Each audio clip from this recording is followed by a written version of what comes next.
Great to be here. Great to get game week going. Great to working on somebody else besides seeing yourself each and every day. And the offense and defense and the special teams guys are happy to. We started last week in our game preparation. For that, we'll have hopefully a great week of practice this week and get ready to play a game against New Mexico on Saturday. Coach Gonzalez and his group, like I say, do a great job. They're very physical on defense, very tough to prepare for. Tons of fronts, motions, blitzes, different things they do. Offense will be very physical. New offensive coordinator, came from UAB. Very physical, run the football, take shots, and have a good influx of new guys from the portal. So a lot of guys you can't find some film on, not all the time, and some big receivers, guys can run same way in the secondary, different guys secondary, and like I say, college football sometimes it changes a lot from team to team, can change very quickly from year to year. So trying to research those guys, kicking game, do a really good job. So anxious to get ready to play this week, see where the guys are at, what they're doing. If we feel very good about camp, I thought we've had a great camp, but we'll have to wait and see and make sure we take it to the field. The other thing is, I know you asked here, and we'll get into it. We'll name a starting quarterback. Connor will be the quarterback, the starting quarterback. But he and Max both had great camps, played very, very well. Very tough decision. You got to make a decision, but both guys be ready to play and can play, and where we go. So I think we're very blessed. And as we saw last year, you have to have takes multiple guys sometimes to get through a season. Pray to God it doesn't. As far as that goes, I want nobody to be injured. But when you get two quality guys like we have, it really makes a big difference. So in that regard, so we'll get ready to play and then go on from this week. Thank you. Down front, Brett. That was along my lines. How comforting is it to have two guys with that kind of experience and knowledge? In the SEC? Exactly right. It is, and you can't. That's like I say, it's a unique position. It's like you can't put anybody else. You can't move a tackle to a guard to a tie. I mean, the quarterback is so different. You know what I'm saying? And having two guys can win and win at a high level and win a championship for you, in my opinion, and can play at those levels. It makes you sleep well at night. Other questions? To the back, Tyler on the left. Wait for the mic, please. Thank you. Jimbo, you said they've got a lot of transfers in, and with this being a week one opponent where neither of you have any game film for this year, I mean, just how much more difficult is preparing for an opponent? First games are a pain, man. I mean, because I always get back to the old story. Remember when Coach Bryant put the wishbone in before he went and played USC? Now I hope they don't put the wishbone in, but I'm just saying, you don't ever know what somebody does in the off season. You know what I'm saying? And you got new people, new schemes, new coordinators. What they do, have they changed? I mean, it is. The first games as a coach, and has been this way for me, when I was a coordinator or whether I was assistant, of the unknown because you haven't seen them play in a game. You know what I'm saying? Those things are always, for me, restless nights, and you try to cover all your bases and what you go over, and then you sit and think for the last 2 weeks, all right, what have I not done? What have I not went over? What film have I not looked? And who has he ever coached with that would know this and do this? And sometimes you go chasing ghosts. You got to be really careful. You can do that, and mess yourself up. But their first games are always nerve-wracking in that there's no film out there to go off of. So they're very challenging. And then how do you feel like this team is prepared? How do you keep from, I guess, looking forward, looking to the Miami week 2? And well, hopefully last year taught us that each and every year you learn from your mistakes, you learn from the past. Listen, every game is a big game. Every game is an important game, and that's the way you have to look at it. You get 12 of them. You better respect those 12 weeks. You work all year to play 12 games, and then hopefully a playoff game and a bowl game, a championship game, whatever it may be afterwards. But you're guaranteed. It's what all your work, all your preparation, all the time together, all those things, and you better cherish those 12, and you better play every one of them at the highest possible level you can play at, and understanding that you have to play that game to play the next game, to build on that and learn and keep going. Hopefully maturity will understand that. Hopefully leadership will get that across, and the coaching staff, we've been preaching it all the way through too. To the left, Cease, and then Olin. And just to tag on to that before I ask another one, so that's when you look at Sam Houston State last year, UMass, and Appalachian State, is that those are the factors you say are going to be different than last year, the leadership, maturity, and those kind of things? Well, hopefully on all games, understanding it one game at a time. The most important game is the one in front of you. The most important play is the next play, and those aren't cliche things. Those are what great teams and great players do, and it's how they think. I know sometimes in the sports world we're shocked. I asked Tiger Woods, what are you thinking about when you're making this putt to win it? Now I'm thinking about how I got to hit this putt. I'm thinking about the process of each play, each shot, Michael Jordan, Tom Brady. those things. You have to think singularly at times to get you can't become outcome oriented. You can't have expectations. You can't have this. To get to where you got to go, you got to think about each alignment, assignment, technique of every play. The way I play it, the aspects of it that make it work, and then go the next play, because that sets up the success of the next play along with that previous play. And that when those become cliches is when you get your tail beat. When you understand that and believe that is when you have success. And who ended up being the 12th man? How'd that work out? We haven't named that yet. We'll name it this week. Second row, Olin. Yeah, of course, a couple things, but Jimbo, what's up? Hey, we've seen y'all start off sometimes in the first game and struggle and have a really We always good. start off in the first game. Well, and struggle, struggle in the first game, and then have good, strong seasons. We've seen y'all struggle and have disappointing seasons. What can you really learn about your team in the first game? Well, I mean, it's what you are, what the film says you are. That's what you find out about your team. You know what I mean? When you put it out there, and it is in practice. I can tell our guys every day, you are what the film says you are. You are what we think or whatever, and those are starting places for what you're going to do. And just because, again, if you play really well, that means you got to go do it again. You got to learn from that and get better. And if you don't play as well as you want, you had to make those adjustments. But hopefully, it tells us that we've made great progress and camp has been successful. Each and every week is its own entity. And I think you have to understand that, and you have to take, whether it's good or bad, put that in perspective. And again, what is that next Monday going to be? What is that next Tuesday? Well, if you play real well, that next Monday needs to still be a great Monday, just like it was before. If we didn't play as well, that Monday needs to correct the mistakes and move on to Tuesday, Wednesday, and play one day at a time. So I mean, that's the inevitable thing. In sports, your goal is to play the best you can play every game and every day. And I always, it's the old statement by Vince Lombardi: each and every day we're striving for perfection, knowing full well we'll never find it. In the meantime, we find excellence. And you're always trying to be perfect, but is good enough ever good enough? No. There's always something you can work on, and that's the mentality you have to go with and then learn from it from there. Are there anything specifically you really want to see in this first game to make you feel like y'all have really gotten on the track where y'all want to go, especially offensively? It's the offensively? same when you'd be at any time. Can you communicate? Can you line up? Can you get calls? Can the guys make the adjustments on the field? Can you not have a lot of self-inflicted wounds? Do you take care of the football? Do you taking care of the football and creating turnovers on defense? Can you each individual thing that makes success, and that's what you got to have. There's a list of things in which we talk about that affect the outcomes of games, that are most important things that we emphasize daily, on a daily basis, and those things have to be personified in the game, and we got to perfect them. Coach, we'll go back on the seated part of the lights. Chip Howard. Coach, how do you assess your linebacking core, and how confident are you that you're ready to start the season with the group that you have? I feel very good. They've had good camps. We got good experience in there with Coop and Chris Russell. I think Martrell has made tremendous strides in camp. I think the young guys have played very well. I think the transfer J.D. Davis has really come on and really helped us with maturity and physicality, and he's really starting to get the defense down. You see the production coming, and our young guys with York and Sanford and Chance Johnson, those guys are all producing in their scrimmage in practice. So we got good numbers, we got good people, they're athletic. Feel very good about it. Second row on the right, David. Jimbo, last year you guys were obviously a young team. Does this team act and look to you like a young team, or more of a experienced team? I think it acts like a team who understands there's a lot more to it than what they thought. I mean, I say that in how they practice, how their attitude's been, how their questions been, how the daily work habits in which we come to practice with. That each and every day, even from little things like, you're practicing 106-degree heat sometimes. Some guy get lackadaisical, not be hydrated, have his hydration that day. We could go out there, he doesn't get to practice, he has to miss, that takes 4 days out. Can be dangerous. You know what I'm saying? We haven't had one guy not pass a hydration test before they go on. I mean, when you start paying attention to little things, that I got to do this to go practice. You know what I'm saying? And understanding that the details are the key to everything. How you do anything is how you do everything. And understanding that and having a purpose. I think they have a purpose. They've practiced with it, and they've had the attitude of it, and the coachability of them, in my opinion, has been really good. And I think, again, that happens from two things, in my opinion. It's the leadership of the team, addressing guys and dealing with guys, and not just saying, hey, you got to do it. Putting their arm around them, walking them after practice, go and have dinner with them.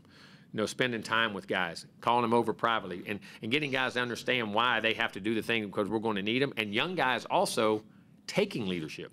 Some guys don't want to take leadership. Some guys, I'm going to do it my way. I don't want to, I'm going to be a rebel. You know what I mean? I'm going to do things my own way. It hasn't been that way. Guys have been coachable, and the players have coached each other and pushed each other and challenged each other in the communications and the relationships. That's what I see. Now, again, you got to take it there, but that's what's encouraged me and kept me in a great mood in camp because, listen, as long as you're willing to learn and change, it can be really good. Front, far right, Cole. Jimbo, just 2 quick ones. Any major injuries to know about going into the week? No, just, Donovan. Okay. And then just having the experience of Max, not as a starting quarterback, but a starting quarterback in the SEC, just a boost of confidence to where if anything were to go wrong compared to last season where you're kind of implementing a little bit more. Yeah, you got 2 guys, very high quality guys that can play the game and have both had success. Yes, feels very good. To the left, Mark.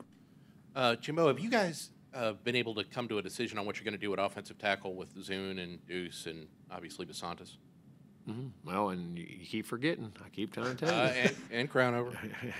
Crownovers are getting, but yeah, right now, DeSantis and Zune will be in there, and then Crownover will be ready to play, and Deucer. He's now he's getting himself back into shape from the injury and practice and getting back to where he can go, and we have 4 really good guys right there right now. How do you feel about that group of 5 as a whole right now? Really good. We'll see how they play, but I feel really good up front. Our guys have had good camp, physical, knowledge, communication. Just done a really nice job of handling a lot of different things and feel very confident in that group right now, the whole offensive line. Front right, Travis. Don't have to be because this group this week, I know we're talking about us.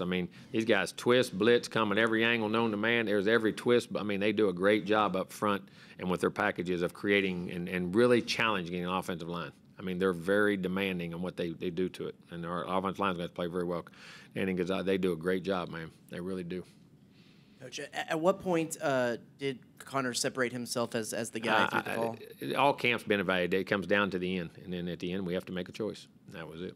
And then I know you talked a little bit about the new clock stop rules, but when there are new rules each season, how do you kind of go about teaching those to the guys? Educate them and put them in practice. You can teach them, but unless you go practice them and how it goes and how we run the clock and every drill, especially the last 2, everything we do is situationally designed. From time on the clock to first down, second down, third down, red zones, tight zones, third down in the red zones, last 2 minutes. It's 2:20 and we'll do 2-minute drive. We'll start them with 2:30, sometimes 1:30, sometimes 2:05. How to save a play or lose a play. Different times on the clock to educate them and put them in a comfort zone where they're just reacting to those things and they think. We put them in that daily. I would say we work a ton of situations each and every day, and then we always will. Coach, go back behind the lights, far left, Eric. Coach, you talked a lot about kind of the progression of Connor. What are you kind of hoping to see this season in terms of the next step that he takes? The next thing, just keep playing great football. Great decision-making, great accuracy, have the toughness and leadership, but also the ability to help players on the field. I think now as the next year, you really understand the offense a lot more, and you're able to help the running back, help the offensive line. They don't know a call sometimes, or a receiver. Sometimes they have questions of you. You can take a lot more of that load upon yourself, as you grow in your offense, and you can play, which he knows he can play. So that kind of can go into your other players a lot more. They can lean on him. Sometimes when you're a freshman like he was last year at that time, him trying to help other guys, you do it. But, man, hey, I got to take care of my own. I got to prove I can play out here. I got to do those things. I think from a leadership standpoint and those things. But then, again, managing the game and playing the game the way it should be played and being aggressively intelligent, when the plays are there, be able to make the big plays. Because, listen, two things affect the outcomes of the game more than anything anymore if you look at it. Turnovers and big plays. You got to get turnovers. You can't have them. You got to create big plays, and you can't give them up. That determines winning and losing right now as much as anything. Then the physicality up front and the third downs in the red zone. But him being able to do those things and recognize how to use all of his weapons. I think as a quarterback grows in his offense, knowing how to throw the ball down the field, but how to find checkdowns, find drags. And when it's a third moving route, for instance, and you drain the zone and you're coming down to hit an Evan Stewart or Le'Veon Moss or Amari Daniels or a Reuben Owens or somebody on a drag route that, it's cleared out and throwing a 5-yard ball knowing it's going to get you 15 and 20 and how on second, first and 10, second 10, I got a shot down the field, but it ain't there, checking it down to make sure I got a 3rd and 5. You know what I mean? To put yourself and manage the game and keep yourself in good situations where you can control the game. And 1st and 10, we take a shot and it's not there. And I check it down and get 2nd and 5 so I can call it again. Or the look is not there and I check to a run. They're light in the box. You know what I mean? All those things hopefully enhancing that ability to be able to do that. Yeah, and kind of going off of that too, you know, a lot of young players last year, but they kind of been there now. They got that experience. I mean, how does that kind of factor in to the season this year? Getting the older guys back and getting the younger guys grown up, that creates competition within your team. That makes your team better on a daily basis. That's where it really comes from in practice, knowing that if I slip up, somebody's taking my job. And there's a lot of guys can do it. And it's better and you got a lot of guys to play. We can keep that rotation. 12 games is a long time, and you got comfort. You're only as good as your 2 deep is. That's how good a team is. A team is only as good as its 2 deep, being able to do it and having quality guys there. And then those guys, not only, like I say, you can play well, and I call it get mine. I got my 2 plays. I got my sack. I got my tackle for loss. I got my 2 catches. I scored a touchdown. I did. Well, you can do that and still lose.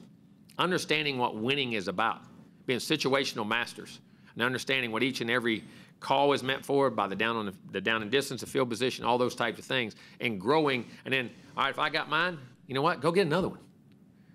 Show your class. Put the ball down. Go get another one, or get an interception. Cheer with your teammates. That's great. And don't be talking to the other guy. And go get another one. Go make another tackle. You know what I mean? Don't wear yourself out between tackles that you can't go and play the next play because I'm celebrating so much, or I've winded myself after I catch and run because I'm celebrating so much I can't go to the next play.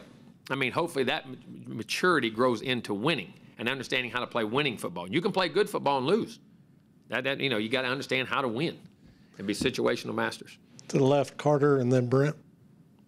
Jimbo, if your offense takes the next step, like I think it might, what do you think that could do for your defense, keeping them off the field and things like that? That's what we did in 2020. It's what we did the first years here. You go back in 2020, we played, 48 plays a game on defense?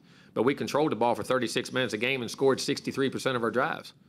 And we're great on red zone, 3rd down. I mean, so your offense, everybody gets caught up. Well, what does your offense do? What does your defense do by building confidence, getting 3 and outs?